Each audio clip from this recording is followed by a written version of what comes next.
Hello guys, नमस्कार। स्वागत है आपका आज की अगली वीडियो में। दोस्तों, आज की वीडियो में हम बात करेंगे, जो आप देखेंगे यूपी टेट जो पर्यावरण अध्ययन है, जिसमें ईवीएस जिसको बोलते हैं। यूपी टेट में जो ईवीएस पोर्शन का विगत वर्ष का प्रीवियस ईयर है, जो प्रीवियस ईयर में पूरे आपको मैं बता दूं, यूपी टेट में 30 प्रश्न बनते हैं पर्यावरण अध्ययन से। सभी हम किसी साल के 300 प्रश्नों को देखेंगे और इसको देखेंगे कैसे प्रश्न आते हैं, लेवल क्या होता है, कैसे इसको हल किया जाता है, सब चीजों को हम कवर करेंगे। दोस्तों, पर्यावरण अध्ययन में केवल टू केवल अपने इन्वायरमेंट से चीजें पूछी जाती है। इन्वायरमेंट में जो भी चीजें हैं, जो भी इसके अवयव हैं, सभी प्रश्न बनते हैं। तो चलिए वीडियो को स्टार्ट करते हैं। देखेंगे चिपको आंदोलन किस राज्य से संबंधित है। नाम से ही देखेंगे दोस्तों, चिपको चिपकने से है। आपको बता दें, पेड़ जो पर्यावरण के मुख्य अवयव हैं, जो पेड़ पौधे होते हैं, पेड़ पौधों को काटने से बचाने के लिए एक आपका उत्तराखंड जगह है, जो कि भारत का एक राज्य है। उत्तराखंड में एक जगह है, जो जगह है उत्तराखंड में एक जिला है, उत्तराखंड का एक जिला है चमोली, और जिसका एक गांव है रेड़ी। ये बात आप याद रखिएगा, उत्तराखंड का चमोली जिला और रेड़ी गांव।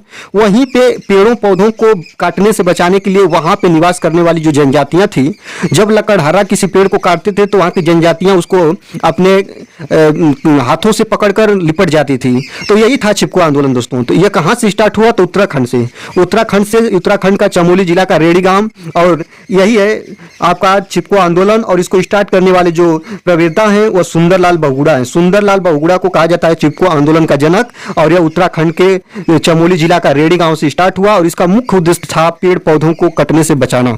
ये भी याद रखिएगा। आगे देखते हैं, दूसरा क्वेश्चन है कि वातावरण में सबसे ज्यादा ओजोन का संकेंद्रण कहां होता है। आपको पता होना चाहिए, ओजोन, वायुमंडल में ओजोन की एक परत होती है, और ओजोन जो बनता है वह ऑक्सीजन में जब वो मिलता है तो बनता है। ओजोन का जो सिंबल होता है वो 3 होता है। ये भी बात याद रखिए। ओजोन दिवस 16 सितंबर को मनाया जाता है। कब मनाया जाता है? 16 सितंबर को मनाया जाता है। ओजोन परत होती क्या है? यह सूर्य की अल्ट्रावायलेट, जिसको पराबैंगनी किरणें बोलते हैं, सूर्य की पराबैंगनी किरणों को पृथ्वी पर आने से रोकती है। कौन रोकता है? ओजोन परत रोकती है। ओजोन परत जो अपने वायुमंडल में 5 परतें हैं, उसमें एक परत है जिसका नाम है समताप मंडल का हिस्सा है। कौन है दोस्तों? ओजोन परत। ओजोन परत अल्ट्रावायलेट किरणों को रोकती है, सूर्य की पराबैंगनी किरणों को रोकती है। अगर ये न रोकती तो जब ये अल्ट्रावायलेट किरणें पृथ्वी पर आती तो मनुष्य के ऊपर पड़ती, तो मनुष्य का त्वचा कैंसर और मोतियाबिंद जैसी बीमारियां उत्पन्न करती। यही है वातावरण में ओजोन परत का मुख्य कार्य। तो यह समताप मंडल में पाई जाती हैं। आगे देखते हैं, ग्रीन पीस इंटरनेशनल का मुख्यालय कहाँ है। तो ग्रीन पीस इंटरनेशनल का मुख्यालय आपका नीदरलैंड में है। और नीदरलैंड में एक जगह है एम्स्टर्डम, जो आप लोग देख रहे हैं, एम्स्टर्डम में ये जगह है। ये बात आप लोग याद रखिएगा। इसकी स्थापना यहाँ पे 1971 में हुई थी, और पर्यावरणीय सुरक्षा के उद्देश्य से ये बना है। आप लोग इसको याद रखिएगा, ग्रीन पीस इंटरनेशनल, जो नीदरलैंड के एम्स्टर्डम में है। इसको आप लोग याद रखेंगे। आगे देखते हैं, भारतीय संसद द्वारा जैव विविधता अधिनियम पारित किया गया। तो भारतीय संसद द्वारा जैव विविधता अधिनियम कब पारित किया गया? तो 11 दिसंबर 2002 को पारित किया गया। कब पारित किया गया दोस्तों? 11 दिसंबर 2002 को जैव विविधता अधिनियम पारित किया गया। और प्रत्येक वर्ष 22 मई को, कब दोस्तों? 22 मई को जैव विविधता दिवस मनाया जाता है। ये भी याद रखिएगा, 22 मई को क्या मनाया जाता है? जैव विविधता दिवस मनाया जाता है। आगे देखते हैं, घास भूमि क्षेत्र के परितंत्र के खाद्य श्रृंखला में सबसे उच्च स्तर का उपभोक्ता कौन है? याद रखेगा, उत्पादक उपभोक्ता। उत्पादक वे होते हैं जो उत्पन्न करते हैं, जो भोजन का निर्माण करते हैं, उन्हें हम उत्पादक बोलते हैं। और जो उस भोजन का सेवन करते हैं उसे हम लोग क्या बोलते हैं? उपभोक्ता बोलते हैं। तो यही पूछा है कि खाद्य श्रृंखला में सबसे उच्च स्तर का उपभोक्ता कौन है। तो याद रखिएगा, सबसे उच्च स्तर का जो उपभोक्ता है वो दोस्तों मांसाहारी कहलाता है। क्या कहलाता है दोस्तों? मांसाहारी। निम्न या प्रथम श्रेणी का जो रहेगा उसको शाकाहारी बोलेंगे। शाकाहारी मतलब जो फल और पेड़ पौधे पादप को खाए उसे हम शाकाहारी बोलते हैं।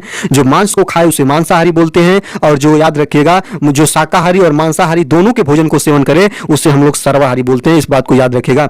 जीवाणु जो होते हैं अपघटक होते हैं दोस्तों। अपघटक का मतलब यह जो शाकाहारी, मांसाहारी, सर्वाहारी तीनों के डेथ बॉडी को मिट्टी में मिलाने का काम करते हैं, इसे हम अपघटक बोलते हैं। याद रखेंगे। यह जो होता है वायुमंडल का, ये जो होता है सफाई कर्मी भी कहलाता है। इसको याद रखिएगा।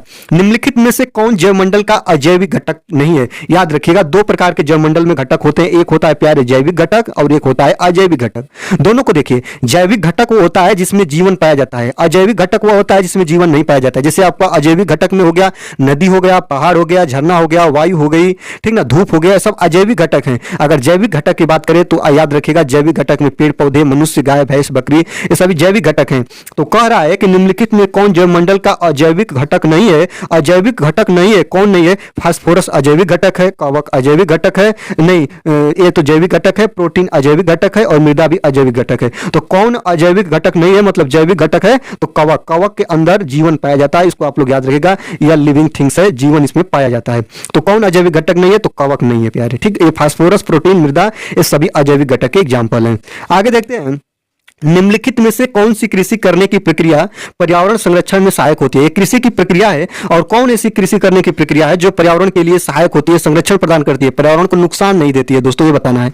तो जैविक खेती, अधिक उपज वाली किस्म की खेती, ग्लास हाउस में पौधे लगाना, शिफ्टिंग खेती। देखिए शिफ्टिंग खेती भी पर्यावरण को हानि पहुंचाएगी, ये सब कुछ ना कुछ हानियां पहुंचाएंगी। लेकिन जो जैविक खेती है ना दोस्तों, इसमें कीटनाशक दवाओं का कम प्रयोग करना, खादों का, रासायनिक खादों का कम प्रयोग करना, यही होता है जैविक खेती। जैविक खेती जो होती है यह पर्यावरण को कम हानि पहुंचाती है। जैविक खेती जो होती है यह याद रखेंगे जो जीव जंतु होते हैं इनके मल से, इनके जो कचरे होते हैं इनका प्रयोग करके इसका उत्पादन किया जाता है। पेड़ पौधे की पत्तियों को सड़ा कर किया जाता है। जैविक प्रकार की जो खाद्य होती है उनका प्रयोग किया जाता है। तो जैविक खेती जो होती है वह पर्यावरण को हानि कम पहुंचाती है या नहीं के बराबर पहुंचाती है। अम्लीय वर्षा संबंधित है, याद रखिएगा। अम्लीय वर्षा होती क्या है याद रखेंगे, वर्षा के जल को शुद्ध जल बोलते हैं, लेकिन इस जब पीएच मान 7 होगा तो इसको आप लोग बोलिएगा कि यह वर्षा है, यह शुद्ध जल नहीं कहलाता है। लेकिन अम्लीय वर्षा जब पीएच पैमाना सारेंसन नामक वैज्ञानिक ने दिए हैं, इसको भी याद रखिए। पीएच पैमाना में उन्होंने 14 तक की गिनतियों को लिखा 1 से लेकर, और यहाँ पे 7 रखा। अगर पीएच मान 7 है तो वह विलयन आपका उदासीन है, शुद्ध है, इस बात को याद रखिएगा। अगर पीएच मान 7 से अधिक है तो विलयन क्या है दोस्तों, क्षारीय है, ये भी याद रखिएगा। यदि विलयन 7 से कम है विलयन का मान तो विलयन क्या है, अम्लीय है। तो अम्लीय वर्षा क्या होती है, जब वर्षा का पीएच मान 7 से कम हो तो उससे हम अम्लीय वर्षा बोलते हैं। नियर अबाउट बहुत जगह 5.2 आपको मिल जाएगा दोस्तों, 5.2 मिल जाएगा। तो अम्लीय वर्षा संबंधित है। तो अम्लीय वर्षा में सबसे ज्यादा सल्फ्यूरिक एसिड पाई जाती है। क्या पाया जाता है दोस्तों, सल्फ्यूरिक एसिड। ये जो तीसरा वाला ऑप्शन है ये आपका करेक्ट आंसर हो जाएगा। हाइड्रोक्लोरिक एसिड जो होती है वह अम्ल होता है, ये भी एक प्रकार का अम्ल होता है जो शरीर निर्माण में बहुत ज्यादा लाभदायक होता है। एसिटिक एसिड जो होता है वह सिरके में पाया जाता है, CH3COOH इसका सूत्र होता है, इसको याद रखेंगे।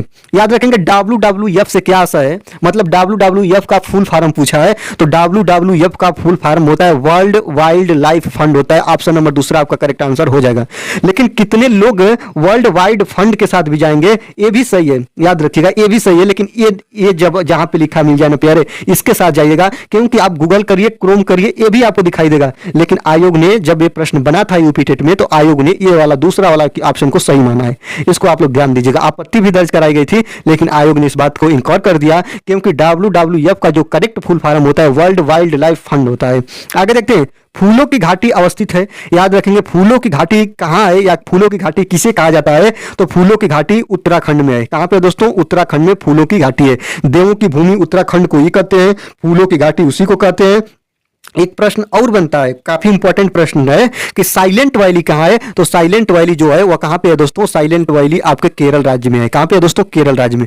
फूलों की घाटी उत्तराखंड में, इसको याद रखेंगे। भारत में निम्नलिखित में से कौन सी एजेंसी मुख्य रूप से प्रदूषण के मापन से संबंधित है, तो याद रखेंगे प्रदूषण मापन का कार्य जो करती है वह एक एजेंसी है जिसका मुख्यालय कहां पे है दोस्तों, नई दिल्ली में है। कहां पे है दोस्तों, नई दिल्ली में है इसका मुख्यालय, और जिस एजेंसी का नाम है केंद्रीय प्रदूषण नियंत्रण बोर्ड। याद रखिएगा इसका मुख्यालय कहां पे है, इसका मुख्यालय नई दिल्ली में है, केंद्रीय प्रदूषण नियंत्रण बोर्ड। और जो पूरे भारत में प्रदूषण मापने की एक संस्था है, इसको आप लोग याद रखेंगे।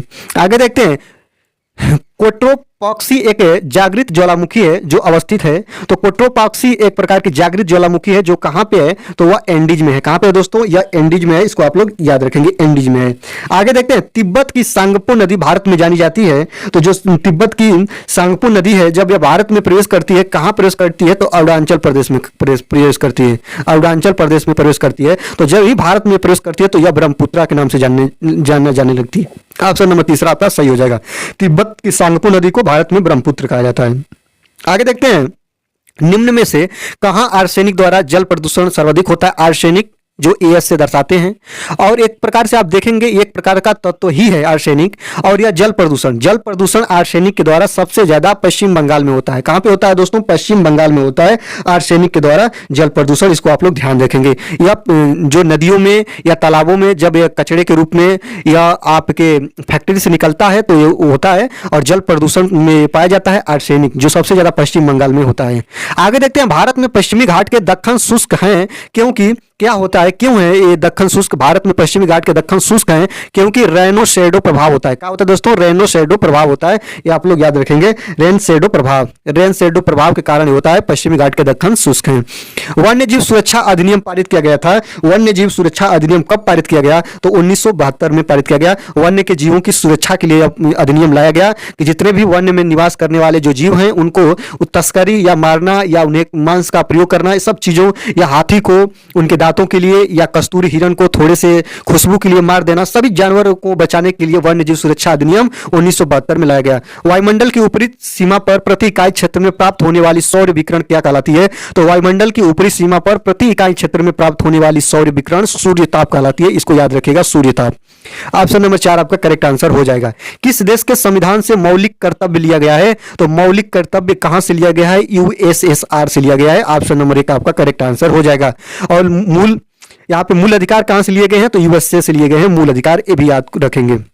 आगे देखते हैं, LPG के संदर्भ में क्या असत्य है? तो LPG गैस होती है जिसका full form liquid petroleum gas होता है, इसको याद रखेंगे, जो कि घरों में खाना बनाने में इसका प्रयोग किया जाता है। LPG के संदर्भ में क्या असत्य है? तो याद रखिएगा, उत्सर्जन, मीथेन उत्सर्जन करने वाला या मीथेन उत्सर्जन नहीं करता है दोस्तों, इसलिए यह आपका असत्य है, गलत है, इसलिए बात सही हो गई। इसका उच्च उष्मीमान होता है, बात तो सही है, नीले ज्वाला से जलती है, एक स्वच्छ ईंधन है।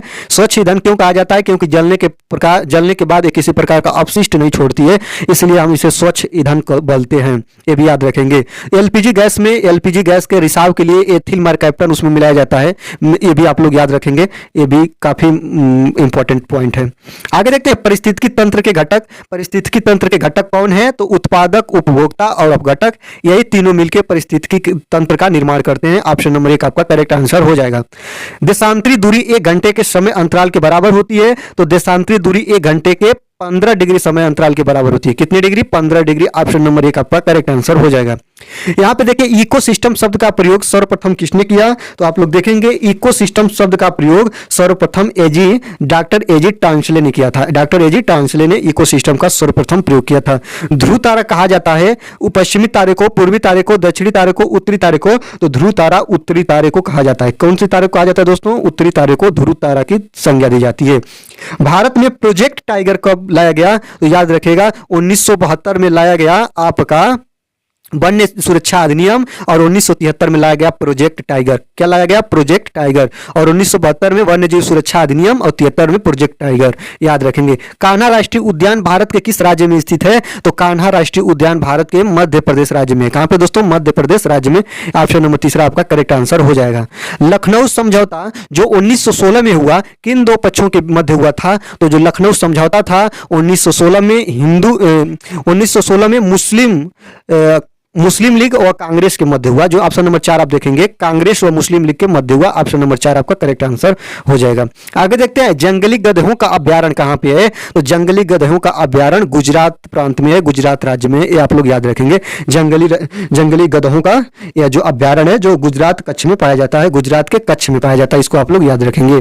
आगे देखते हैं, कार्बन डेटिंग प्रदर्शित करता है। तो जो कार्बन डेटिंग की विधि है, इसके अनुसार क्या चीजों का पता लगाया जाता है? तो इसके अनुसार प्राचीन स्थलों में मौजूद हड्डियों या सामग्रियों की आयु का पता लगाया जाता है कि यह हड्डियां कितनी साल पुरानी है। इसके माध्यम से याद रखिएगा, किसी मिट्टी के अंदर दबी हुई कोई हड्डी है या कोई भी पदार्थ है तो कार्बन डेटिंग के माध्यम से पता लगाया जा सकता है कि कितना वर्ष ये पुराना है। तो इसलिए ऑप्शन नंबर 3 आपका करेक्ट आंसर हो जाएगा। आगे देखते हैं, संविधान सभा ने कब राष्ट्रीय गान को अपनाया? तो संविधान सभा ने राष्ट्रीय गान को 24 जनवरी 1950 को अपना लिया। और भारत जो था, भारत आपका 26 जनवरी 1950 को गणतंत्र बना। कब बना? 26 जनवरी 1950 को गणतंत्र बना। भारतीय संविधान पूर्ण रूपेण इसी दिन लागू हो गया था। भारतीय संविधान निर्माता डॉक्टर भीमराव अंबेडकर को कहा जाता है, और भारतीय संविधान बनाने में 2 वर्ष 11 माह 18 दिन लगा था, ये भी याद रखेंगे। आगे देखते हैं, कौन सी ग्रीन हाउस गैस वातावरण में सबसे अधिक मात्रा में में उपस्थित है, तो सभी आप लोग देखेंगे तो कौन ग्रीन हाउस गैस वातावरण में सबसे अधिक मात्रा में है, तो carbon dioxide gas CO2। CO2 की मात्रा सबसे ज्यादा है अपने ग्रीन हाउस गैस वातावरण में, याद रखेंगे। तो दोस्तों आज की वीडियो में बस इतना ही, मिलते हैं अगले वीडियो में। वीडियो अच्छी लगे तो वीडियो को जरूर से जरूर लाइक कर लें। आज की वीडियो में आप लोगों को प्रीवियस ईयर ईवीएस का सब मैं सॉल्यूशन कराया हूं, जितना इसमें टाइम न लिया, कोई भी डिस्कशन नहीं हुआ, केवल टू केवल आपको प्रश्न दिखाना मेरा ध्येय था। तो चलिए आज की वीडियो में बस इतना ही, मिलते हैं अगले वीडियो में, तब तक के लिए धन्यवाद। जुड़ जाइए अभिषेक एकेडमी से।